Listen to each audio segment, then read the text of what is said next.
अरे सुनो, ये लड़की यहाँ पे आई थी क्या पेट्रोल भरवाने? आप लोग सर? हम लोग सीआईडी से। अच्छा, हाँ सर आई थी, कल शाम को आई थी। तुम जानते हो इसे? हाँ सर जानते हैं, ये तो हमारी निशा मैम है, हमारी रेगुलर कस्टमर हैं।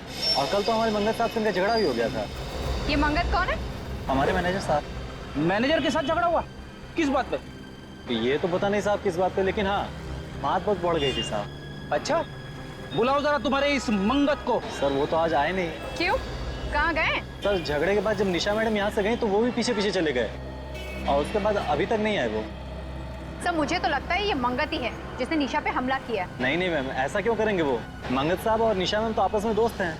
निशा और मंगत दोस्त है? हाँ सर, उस दिन जब मैम यहाँ से गई तो पीछे पीछे सर भी गए, तो हमने सोचा वो मनाने गए होंगे, लेकिन जाते जाते निशा मैम बोल रही थी कि तुम मुझे ऐसे नहीं छोड़ सकते। तो हमें इस मंगत से मिलना होगा। इस मंगत का एड्रेस दो। आराम नगर में रहते हैं सर, 2/26 में।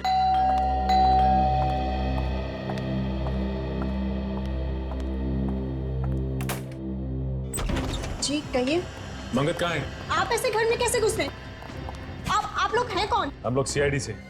सीआईडी मेरे घर में? जी हाँ, सीआईडी आपके घर में। ये बताइए कि आप हैं कौन? मैं नीरू, मंगत की पत्नी। आपके पति मंगत ने निशा का खून करने की कोशिश की है। व्हाट? खून? जी हाँ। कौन निशा? मेरे पति ऐसा नहीं कर सकते। मगर उन्होंने ऐसा किया है। वो लड़की निशा हॉस्पिटल में जिंदगी और मौत के बीच में झूल रही है। ये बताइए कि आपका पति मंगत है कहाँ इस वक्त? जी मुझे नहीं मालूम, वो पता नहीं अचानक से कहाँ चले गए। पता नहीं कहाँ चले गए? मतलब? अचानक से गायब हो गए। कब से गायब है? परसों रात से। परसों रात से? वो परसों रात से गायब है और आपने उन्हें ढूंढने की कोशिश नहीं की? पुलिस में कोई कंप्लेन नहीं लिखवाई आपने? देखिए, परसों रात को जब मैं ऑफिस से घर आई तो मैंने देखा वो घर पर नहीं। मैंने उन्हें फोन किया पर उनका फोन बंद आ रहा था। मैंने सोचा किसी जरूरी काम से शहर से बाहर गए होंगे, वापस आ जाएंगे। विवेक, रेडी?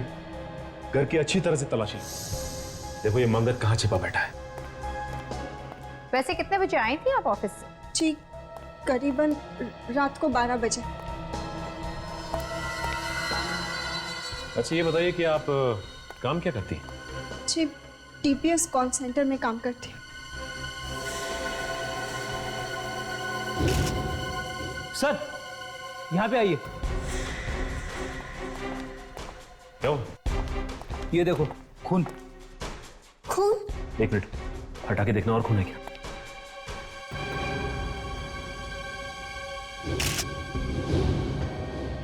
ओह माय गॉड, इतना सारा खून। मैडम आप ये बताइए कि ये खून आया कहां से इतना सारा? पता नहीं, ये खून कहाँ से आया?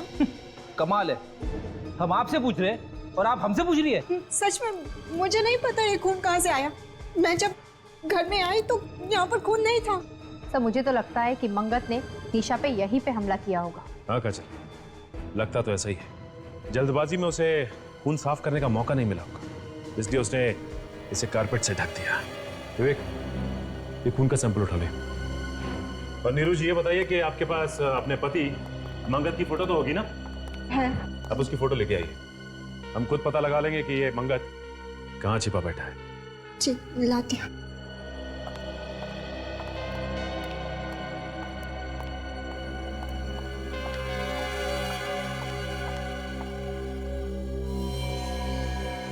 इस मंगत की फोटो को हर पुलिस स्टेशन, हर अखबार और हर न्यूज चैनल में दे दो। कोई ना कोई तो हमें इसके बारे में जरूर बताएगा। पर मैडम आपको अगर कुछ पता चले हमें जरूर बताइएगा।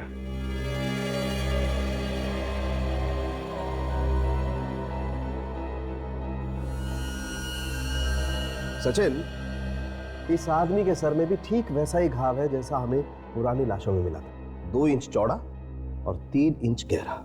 मतलब सर हम ये कह सकते हैं कि निशा के सिर में जो हथियार घुसा हुआ है उसी हथियार से बाकी के भी खून किए गए और इस आदमी को भी उसी हथियार से मारा गया। हाँ सच, खूनी ने पहले इसे मारा और उसके बाद उसने निशा को मारने की कोशिश की। अच्छा, जो कार में से खून मिला था उससे कुछ पता चला क्या? कार में से जो हमें खून मिला है वो एक का नहीं 2 लोगों का है। 2 लोगों का खून? जी 2 लोगों का। अच्छा, उसमें निशा का भी खून है या नहीं? निशा का तो खून है ही और साथ में इस आदमी का भी खून है जो यहाँ मरा पड़ा है। मतलब इस आदमी का भी खून मिला है। उस खून के बारे में कुछ पता चला जो हमें मंगत के घर से मिला था? वो खून भी इन दोनों लोगों का है, निशा का और इस आदमी का। मतलब साफ है, मंगत के घर में ये आदमी और निशा दोनों मौजूद थे। सर एक बात समझ में नहीं आई कि मंगत ने इस आदमी को अपने ही घर में क्यों मारा? कहीं और भी तो मार सकता था। और तो और उसने निशा को भी अपने ही घर में मारने की कोशिश की। सर, निशा के ड्राइविंग लाइसेंस पे जो एड्रेस लिखा था वहां पे मैं गया था। निशा के साथ एक लड़की रहती है, उसकी रूममेट दिव्या, वही बताएगी इस आदमी के बारे में। वो लड़की है कहाँ पे? वो सिटी लाइफ हॉस्पिटल में आने वाली है निशा से मिलने।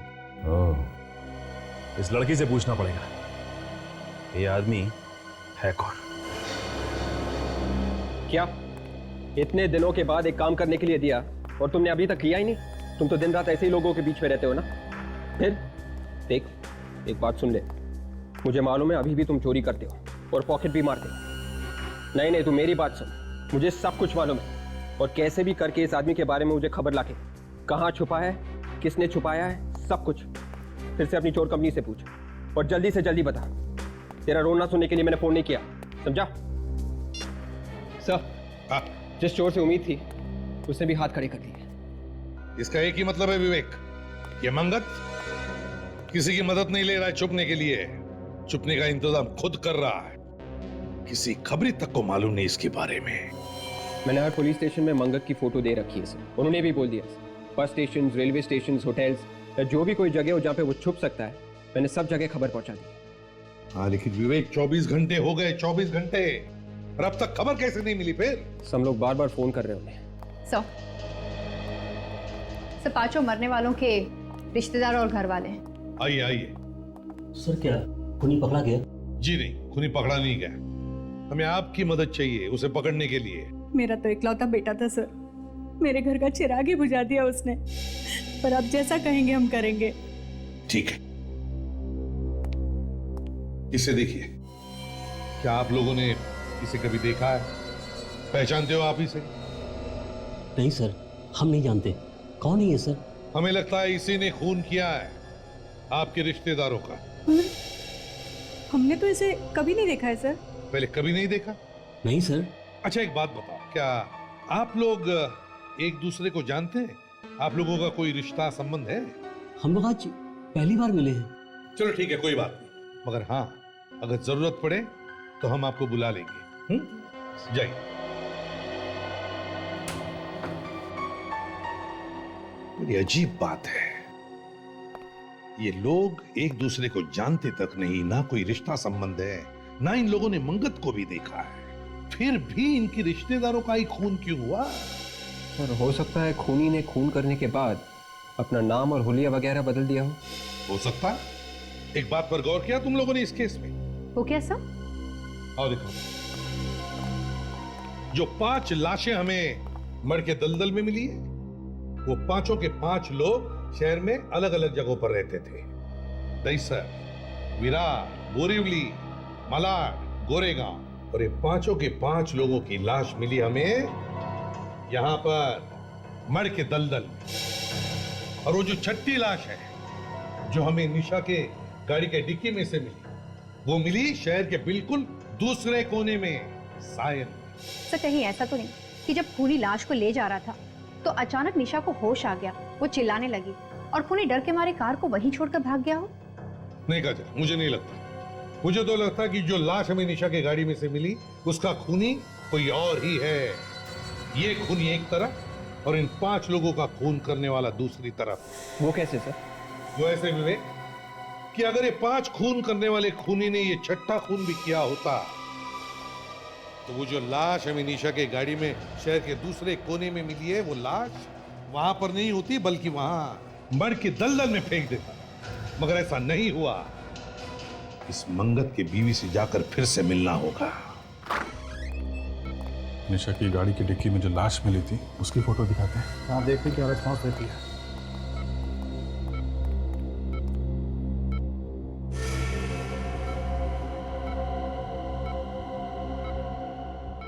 चेहरे पे खुशी आ गई है, लगता है जानती है इसे। शायद इसका कोई परिवार वाला ही होगा या और कोई करीबी। सर, ये दिव्या है, निशा के साथ रहती थी। ओह माय गॉड, निशा, एक मिनट, प्लीज डोंट टच। इसकी ये हालत किसने की है? जिसने भी की है बहुत जल्दी पकड़ा जाएगा। आप ये फोटो देखिए। इस आदमी को जानती हैं आप? नहीं सर, मैंने इसे कभी नहीं देखा। याद करने की कोशिश करो दिव्या, शायद तुमने इस आदमी को निशा के साथ देखा होगा या घर के आसपास कहीं घूमते हुए देखा हो। नहीं सर, मैं तो इसे पहली बार देख रही हूँ। इस आदमी की लाश हमें निशा की कार की डिक्की में मिली है। कार की डिक्की में लाश? जी, ये आदमी कहीं निशा का बॉयफ्रेंड तो नहीं था ना?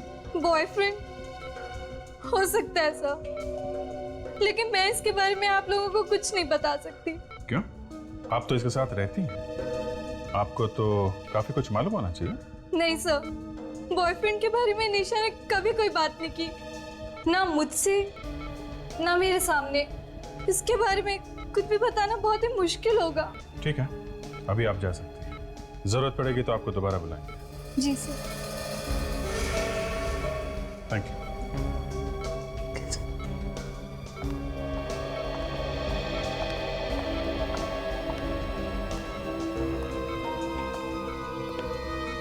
लगता है लड़की कुछ छुपा रही है।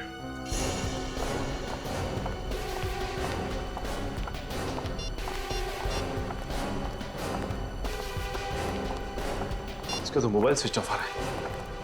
और ये क्या है? घर पे भी ताला लगा हुआ। ये नीरू है कहाँ? मोबाइल भी ऑफ आ रहा है। मंगत के गायब होने के पीछे कहीं इस नीरू का हाथ तो नहीं है? पहले अपने पति को ले जाके कहीं पे छुपा दिया और फिर खुद उसके पास पहुंच गई। हो सकता है विवेक, लेकिन इस वक्त कुछ भी कहना जल्दबाजी होगी। अरे भाई साहब, इधर आइए इधर। आप नीरू जी के पड़ोसी हैं ना? हाँ जी। ये बताइए कि ये नीरू गई कहाँ है? ताला लगाया घर पे? ये तो उसी वक्त यहाँ से निकल गई थी जब आप लोग यहाँ आए थे। क्या? उसी वक्त से गायब है? हाँ, उसी वक्त निकल गई थी और तब से अब तक वापस नहीं आई। अभी कैसे पता चलेगा कि ये दोनों गए कहाँ? अच्छा, ये मंगत सोमगम पेट्रोल पंप का मैनेजर है ना? हाँ। वहीं से कुछ ना कुछ पता चलेगा।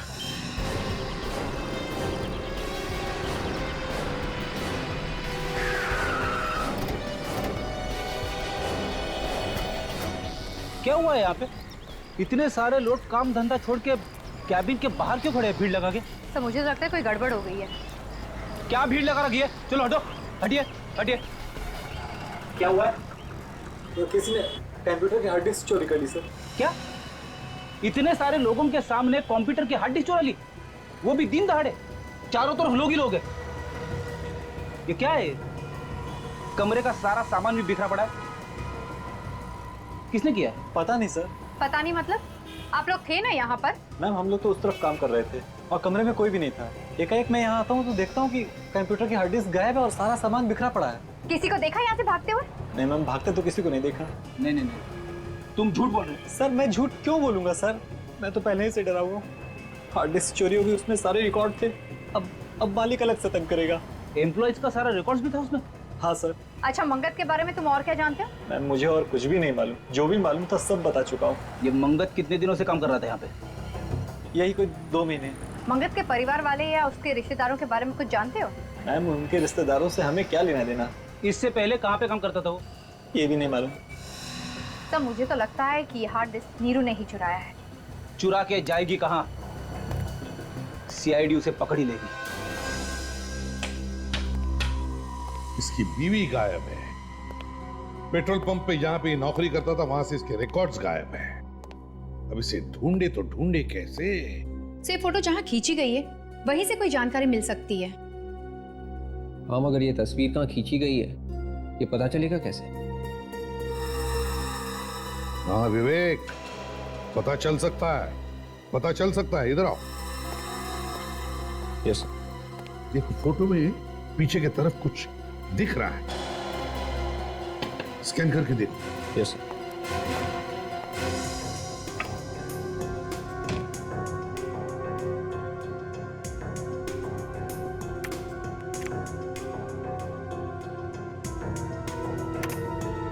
सर,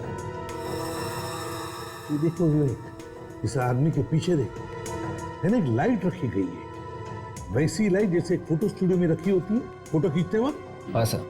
लगता है ये फोटो किसी फोटो स्टूडियो में खींचा गया है। लगता तो वही है। और जरा जूम करो इस पर।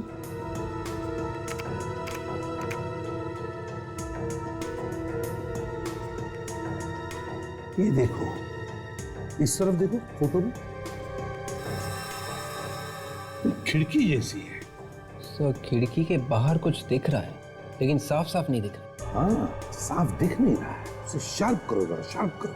Yes sir.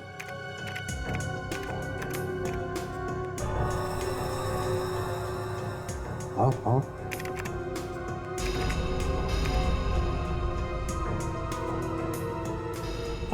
RASM, ये क्या है?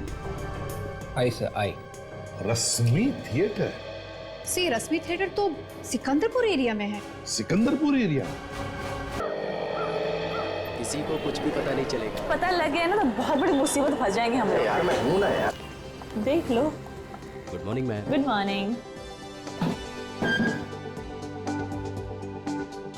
रोहित, अगर डैडी ने देख लिया ना हम रोज जॉगिंग के बहाने यहाँ मिलते हैं तो तुम्हें तो शहर छोड़ के भागना पड़ेगा। नहीं देखो, तुम भागने की बात मत करो।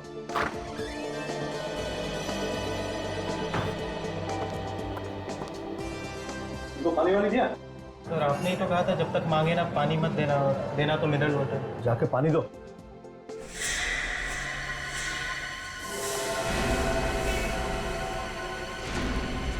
ये कौन है?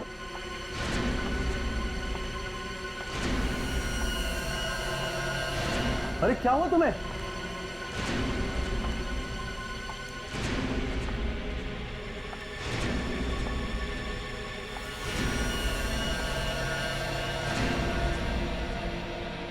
तुम कुछ कहना चाहती हो? खून?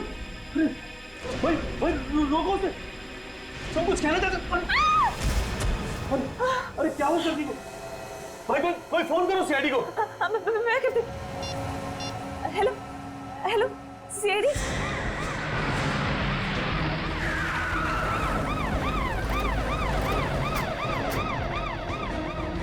हटिए, चलो हटो हटो, हटिए। आप लोग भी आइए बात प्लीज, आइए। हटिए, चलो।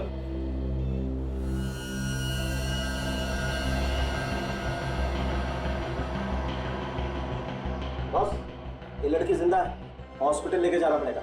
विवेक, स्ट्रेचर मंगवा। Yes sir.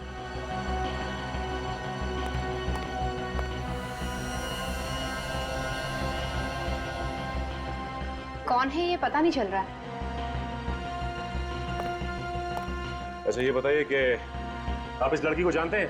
नहीं सर, हमने इसे पहले कभी नहीं देखा। इस लड़की को किसी ने मारने की कोशिश की है? सर हम लोग तो अंदर ही थे सर, जो भी हुआ भारी हुआ, और ये बाहर से अंदर सर इसी हालत में आई थी।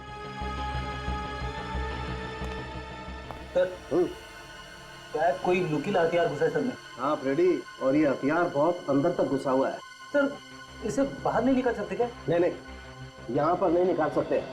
देखो काफी खून बह गया है, इस हथियार को ऑपरेशन के बाद ही निकाल सकते हैं। इसे हॉस्पिटल लेके जाना पड़ेगा। चलिए चलिए, जल्दी जल्दी चलो जल्दी करो। चल संभल के ले आओ, संभल के।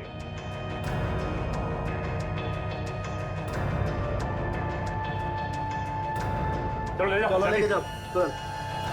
अरे चलो सचिन, मैं हॉस्पिटल लेके जाता हूँ। चलो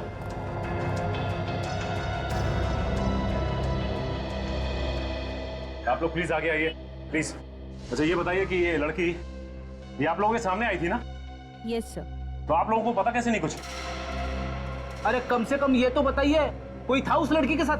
नहीं सर, आई तो अकेले ही थी पर कुछ कहने की कोशिश कर रही थी लेकिन समझ नहीं आ रहा था क्या कहना चाहती है। सर ऐसा लग रहा था जैसे वो हमला करने वाले के बारे में कुछ बताना चाहती है। इसका मतलब हमला कहीं आसपास ही हुआ है। और अगर हमला यहीं कहीं हुआ है तो जरूर किसी न किसी ने तो देखा ही होगा। अच्छी बात है अगर किसी ने देखा है तो। एक काम करते हैं, सड़क पे यहाँ आसपास पूछताछ करते हैं। एक काम करते हैं, बाजू वाली दुकान खुली है, इससे पूछते हैं। भाई साहब जरा यहाँ आइए। कहिए। अच्छा ये बताइए कि यहाँ पे कुछ लोगों को एक लड़की पे हमला करते हुए देखा क्या? उसको मारने की कोशिश की किसी ने? लड़की पे हमला? नहीं, मैंने तो ऐसा कुछ नहीं देखा। मैं तो अभी अभी आया हूँ, अभी अभी दुकान खुली है। आप बाजू वाले से पूछिए, वो जल्दी आता है, शायद उसने देखा हो। ठीक है, थैंक यू।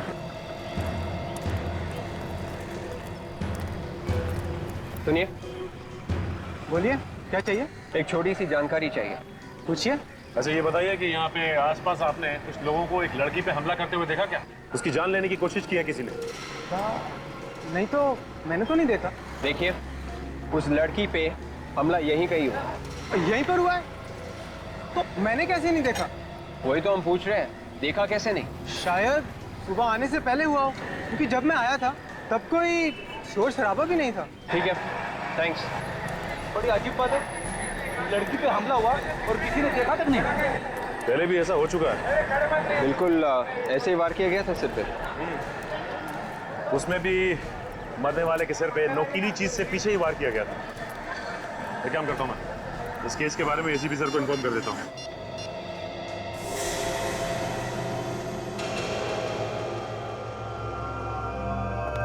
सब 5 केसेस की फाइल्स आ गई जैसे आपने मंगाई थी। तो फिर देखो देखो क्या हर एक केस में उसी तरह का हथियार इस्तेमाल हुआ है जैसे उस लड़की के सिर में लगा है। देखो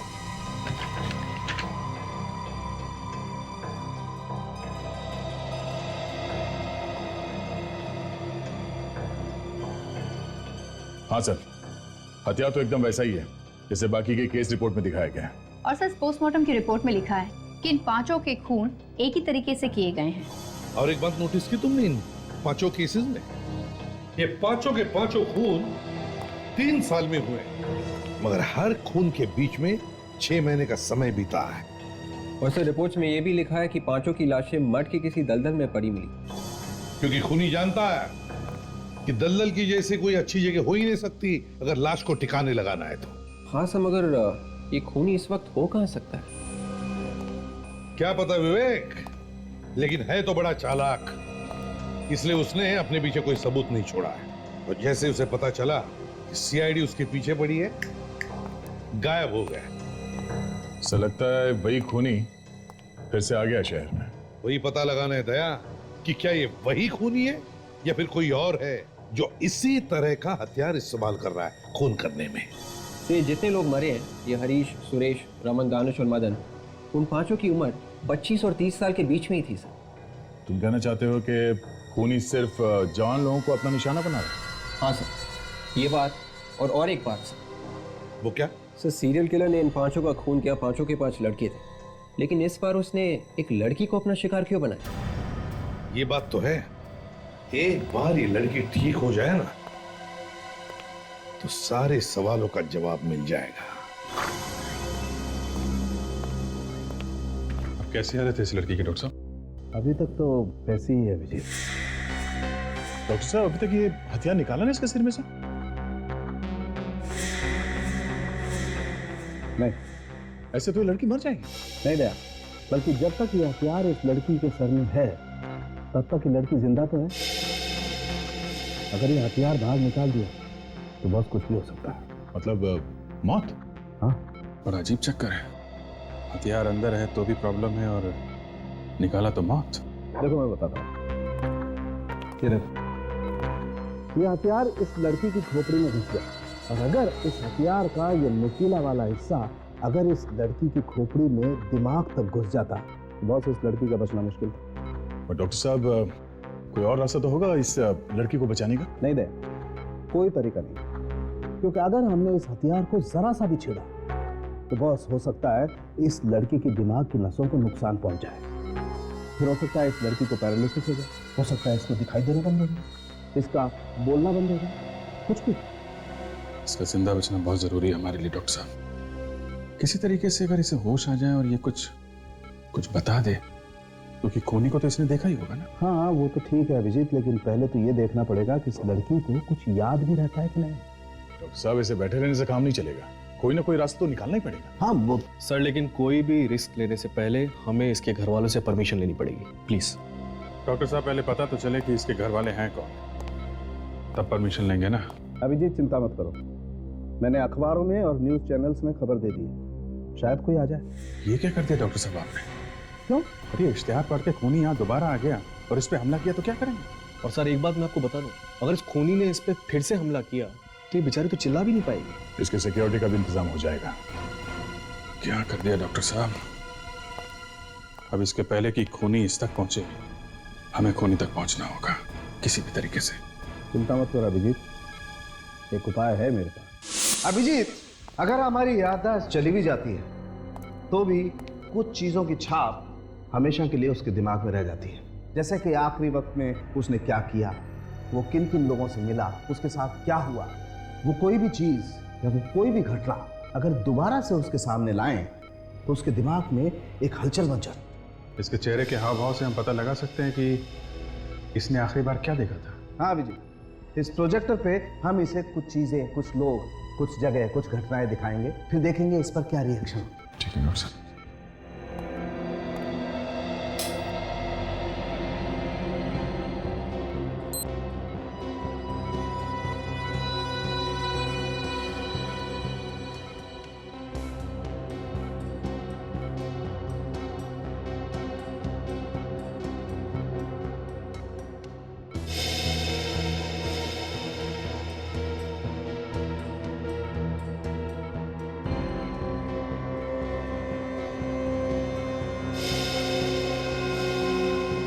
डॉक्टर साहब इसे कुछ क्रिमिनल्स की फोटो दिखाते हैं, खूनी की।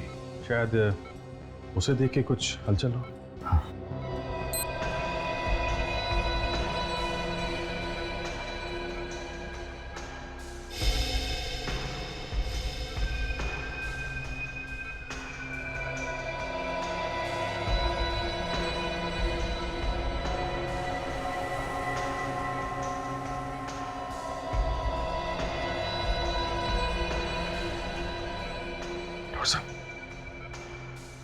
कुछ चेहरे पे हलचल है, एक्सप्रेशन चेंज हुए इसके। वो पिछली वाली फोटो फिर से लगाइए।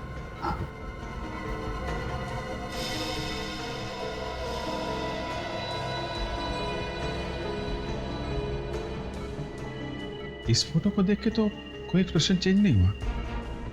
सर अब अगला इमेज फिर से दिखाइए।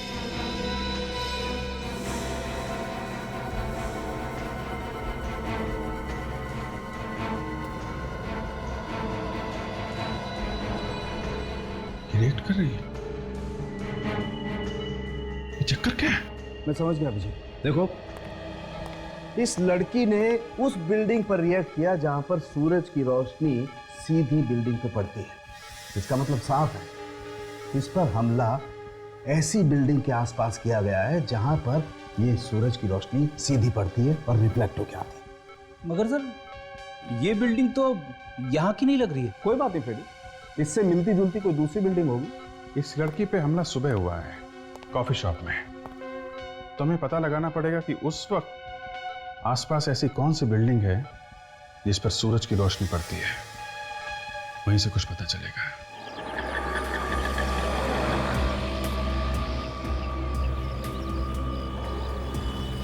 सर लगता है इन बिल्डिंग में से ही कोई बिल्डिंग होगी सर।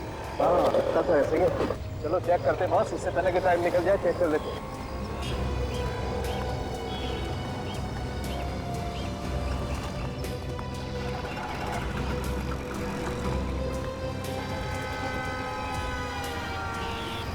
यही बिल्डिंग है, ये देखो सन डायरेक्ट इस बिल्डिंग पर पड़ रहा है। सर ये तो बिल्कुल वैसी बिल्डिंग है जैसे प्रोजेक्टर से देखी थी हमने। बिल्कुल बिल्कुल फ्रेडी, तुम ठीक कह रहे हो, ऐसी ही बिल्डिंग है। इसका मतलब इस बिल्डिंग के आसपास ही कुछ ना कुछ हुआ है उस लड़की को। सर अगर इसके आसपास ही कुछ हुआ है तो हमें यहाँ कुछ ना कुछ मिलना चाहिए। बिल्कुल मिलना चाहिए। चलो चेक करते हैं। एक मिनट सचिन, ये कुछ खून जैसा है। यस बॉस, ये तो खून ही है। चल के देखते हैं सर। सचिन ये देखो खून के निशान इस तरफ। सर उनके साथ देखते ही ये खून के निशान कहाँ तक जाते हैं।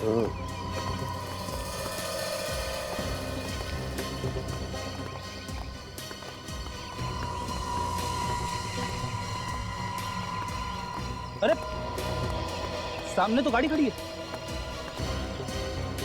हाँ यार, ये खून के निशान गाड़ी तक जा रहे हैं। इसका मतलब गाड़ी में जरूर कुछ ना कुछ है। देखो कहाँ पर है निशान। गाड़ी के आगे तो खून नहीं है, खून यहीं तक है सर। मतलब ये निशान डिक्की में से निकल रहे हैं। इसका मतलब इस डिक्की के में कुछ, अरे यार डिक्की का लॉक तो खुला हुआ है। ओह माय गॉड, लाश जरा निकालो।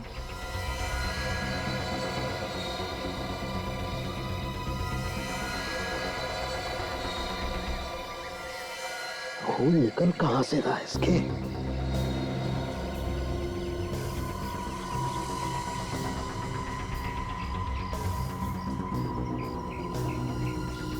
ये देखो बॉस, यहाँ सर पर है ये चोट का निशान, और ये भी उसी हथियार से मारा गया है जिस हथियार से वो लड़की मारी गई है। नुकीला हथियार। घाव काफी गहरा है बॉस। काजल देखो इसके पास से कुछ आईडी वाईडी मिलता है क्या?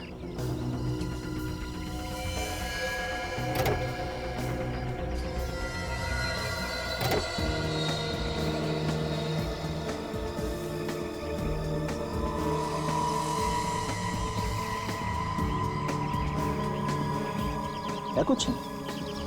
नहीं, कुछ भी नहीं मिला। सर, कार की पिछली सीट पे खून लगा है। यस, और आगे की सीट पे भी बहुत सारा खून है। एक मिनट जरा सैंपल ले लेते हैं।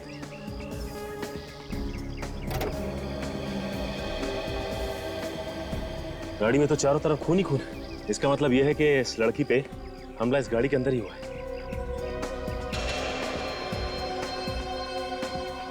देखो विवेक, कुछ और मिलता है क्या?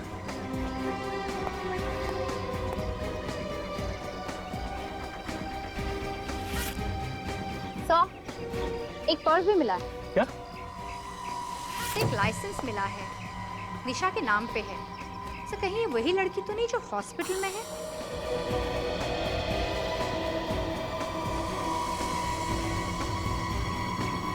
इसमें पेट्रोल पंप का रसीद है। कल शाम को इस गाड़ी में पेट्रोल भराया गया था क्रेडिट कार्ड से। एक बात तो साफ हो गई, जिस लड़की के सिर में नुकीला हथियार घुसा है, ये कार उसी की है और उसी का नाम निशा है। सचिन, मैं इस लाश को लैब लेके जाता हूँ। हाँ सर। फ्रेडी, काजल, तुम इस सोमगम पेट्रोल पंप पे जाके देखो, कुछ मिलता है क्या?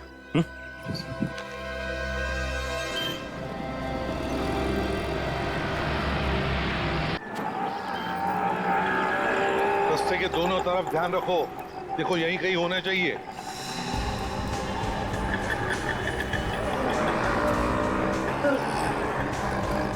यहाँ तो रश्मि थिएटर दिख रहा है सर। इसका मतलब इसके अपोजिट फोटो स्टूडियो होना चाहिए। कहीं वो तो नहीं है सर? अरे वाह फ्रेडी, तुम्हारी आंखें तो बिल्कुल ठीक ठाक हो गई। अरे सर, मेरी आंखें कब खराब थी? चलो देखते हैं।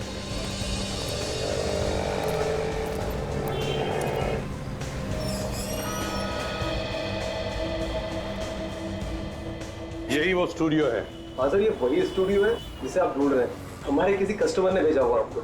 जी नहीं। इसे पहचानते हो आप? मेरे ख्याल से ये फोटो यहीं पे आप ही के स्टूडियो में खींची गई है। हाँ सर, ये फोटो मैंने खींची थी ऊपर वाले माले पर। ये मेरे चाचा का लड़का रोहित है। क्या कहा इसका नाम? रोहित? ये रोहित कैसे हो सकता है? ये तो मंगत है। अरे सर, भाई मेरा है सर, मैं नहीं पहचानूंगा सर। सर हुआ क्या है ये तो बताइए। हम लोग सीआईडी से हैं। दो खून किए हैं आपके इस भाई ने, समझे? दो खून? हाँ, दो खून चाहिए हमें वो। सर ये तो आपको नहीं मिल पाएगा सर। बकवास बंद करो और बताओ कहाँ पर है ये। सर ये तो 2 साल पहले मर चुका है। ये 2 साल पहले मर चुका? हाँ सर। तो फिर नीरू ने इसे मंगत बताकर हमें ये फोटो क्यों दिया? नीरू भाभी ने आपको फोटो दिया ये? क्या नीरू आपकी भाभी है? हाँ सर, वो मेरी भाभी है। और मंगत ये है सर।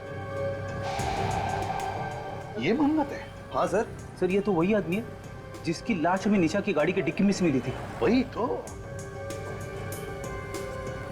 नीरू ने हमसे झूठ क्यों बोला? नीरू ने हमसे झूठ क्यों बोला? कहीं नीरू का कोई संबंध तो नहीं इन दोनों खून में? एक बात बताओ, इन दोनों पति पत्नी के बीच में, मेरा मतलब है मंगत और नीरू के बीच में संबंध कैसे थे? सर रोज तीसरे दिन लड़ाइयाँ होती थी आपस में। अब भी कुछ दिन पहले गया था, किसी लड़की के चक्कर में तलाक बलाक की बातें हो रही थी। किसी लड़की के चक्कर में? सर कहीं वो लड़की निशा ही तो नहीं है? वो पेट्रोल पंप वाला भी ऐसा ही कुछ बता रहा था ना? बिल्कुल सही है, बिल्कुल सही। अब सब कुछ समझ में आ रहा है। पेट्रोल पंप से निकलने के बाद मंगत जब निशा को मनाने के लिए अपने घर ले गया, वहां पर नीरू ने उन दोनों को देख लिया और गुस्से में आकर उसने उन दोनों का खून कर दिया। फिर इन दोनों की लाश ठिकाने लगाने के लिए उसने गाड़ी में लाशें रखी और वो निकल पड़ी। बीच रास्ते में निशा को होश आ गया, वो चिल्लाने लगी। जैसे वो चिल्लाने लगी, नीरू डर गई और गाड़ी छोड़कर वहां से भाग गई। अब निशा जिंदा है ये नीरू को पता है और इसीलिए वो निशा का खून करने की कोशिश करेगी। तो एक काम करो, ये 5 लोग जो मरे हैं इनके रिश्तेदारों से जाकर मिलो और उन्हें नीरू और निशा के फोटोग्राफ दिखाओ और पूछो क्या उनमें से कोई भी इन दोनों को जानता है क्या?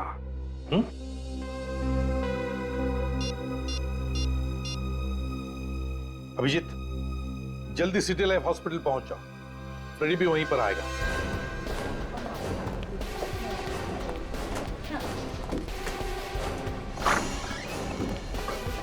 अरे क्या हुआ अभिजीत, अचानक हॉस्पिटल में? यहाँ की खबर तो मैंने दी थी ना तुम्हें। डॉक्टर साहब, जितने भी खून हो रहे हैं उन सबके पीछे नीरू का हाथ है।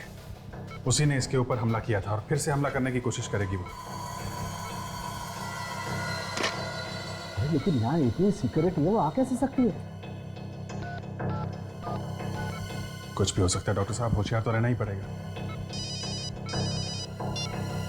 हेलो, सीनियर इंस्पेक्टर अभिजीत है। सर, मेरी बात ध्यान से सुनिए। इस हॉस्पिटल में किसी ने बॉम्ब रखा है। व्हाट? आप कौन बोल रही हैं? सर, उससे आपको क्या लेना देना है? पहले आप उस मासूम जिंदगी को बचाओ। हेलो, आप बोल कौन रही है बताइए। हेलो हेलो, क्या हुआ क्या? डॉक्टर साहब, एक लड़की का फोन था, उसने बोला है कि इस हॉस्पिटल में उसने एक बॉम्ब रख दिया है। हाँ, इसके पहले लोगों को पता चले और यहाँ पे पैनिक हो, हमें उसे ढूंढना पड़ेगा। बिल्कुल। अच्छा, तुम यहीं रखो और इसका ध्यान रखना। पूरा हॉस्पिटल अच्छी तरीके से चेक करना पड़ेगा। बम स्क्वाड को फोन करो। सर, कहीं उनके आने से पहले बम फट गया तो? क्या मतलब, भागना चाहते हो? नहीं, भागना है तो अभी निकल जाओ, निकलो यहाँ से। सर, मैं अपनी जान देने के लिए तैयार हूँ सर। ठीक है, ढूंढो। तब तक मैं चेक करता हूँ ये नंबर कहाँ से आता।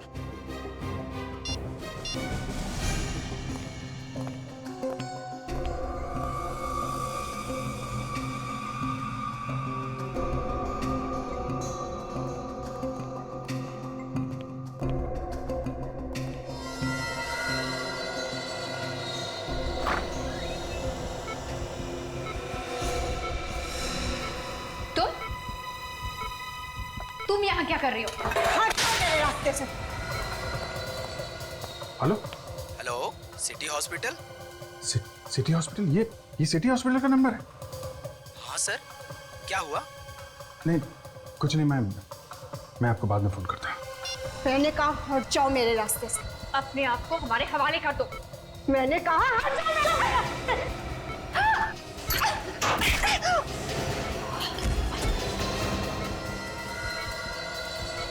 इसका मतलब नीरू यहीं पे है।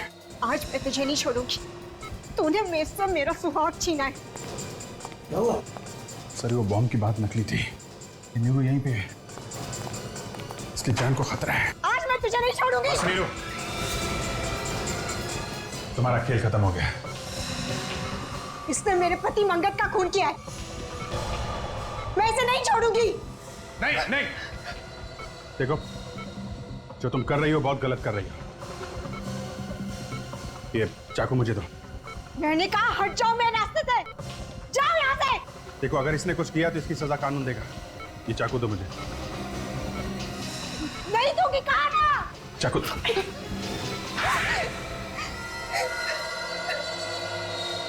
बताओ, क्या वजह थी जो तुम निशा को मारना चाहती थी? इसने मुझसे मेरा पति छीन लिया था। मैंने इसे बहुत बार समझाया कि उनका पीछा छोड़ दे, लेकिन ये नहीं मानी। तो तुमने इसे मारने की कोशिश की, मगर ये बच गई। मैंने इसे इसलिए मारने की कोशिश नहीं की। मैंने अपने पति को धमकी दी थी कि उसे हम दोनों में से किसी एक को चुनना हो, और वो मेरे साथ रहना चाहते थे। फिर उस रात जब मैं ऑफिस से घर वापस लौट रही थी तो मैंने देखा कि निशा ने मेरे पति मंगत का खून कर दिया था और ये उनकी लाश कार में डालकर ले जा रही थी, और इसके हाथ में वो नुकीला हथियार भी था। अपने पति को मरा हुआ देख के तुमसे रहा नहीं गया, और फिर उसी नुकीले हथियार से तुमने निशा को खून करने की कोशिश की। हाँ। निशा पर हमला करने के बाद मैं डर गई थी। मुझे समझ में नहीं आ रहा था कि मैंने ये सब क्यों किया। फिर क्या किया तुमने? मैं दोनों को उसी कार में डालकर ले जा रही थी कहीं दूर फेंकने के लिए, लेकिन रास्ते में निशा उठ गई और मुझे लगा कि ये चिल्ला देगी और मैं पकड़ी जाऊंगी, इसलिए मैंने गाड़ी वहीं छोड़ दी और मैं भाग गई। तो मंगत का खून निशा ने इसलिए किया क्योंकि मंगत इसे छोड़ने वाला था, है ना? हाँ। सर आपने जिस कनेक्शन के बारे में पता करने के लिए कहा था, निशा और उन मरे हुए 5 लोगों के बीच कनेक्शन मिला? हाँ सर, आपका शक बिल्कुल सही निकला सर। निशा को वो सब लोग जानते हैं सर। उनके परिवार वालों ने ये भी कहा है कि निशा को उन सब के साथ अफेयर चल रहा था, और जैसे ही निशा ने उन सब के साथ संबंध तोड़ा, उसके कुछ ही दिनों बाद उन सब का खून हो गया। तो निशा ही वो सीरियल किलर है जिसकी हमें तलाश थी। 6 खून किए इस निशा ने। मगर नीरू, तुम माना कि निशा ने तुम्हारे पति का खून किया, लेकिन इसका मतलब ये नहीं कि तुम कानून को अपने हाथ में लो। पुलिस की मदद ले सकती थी तुम, लेकिन तुमने नहीं ली।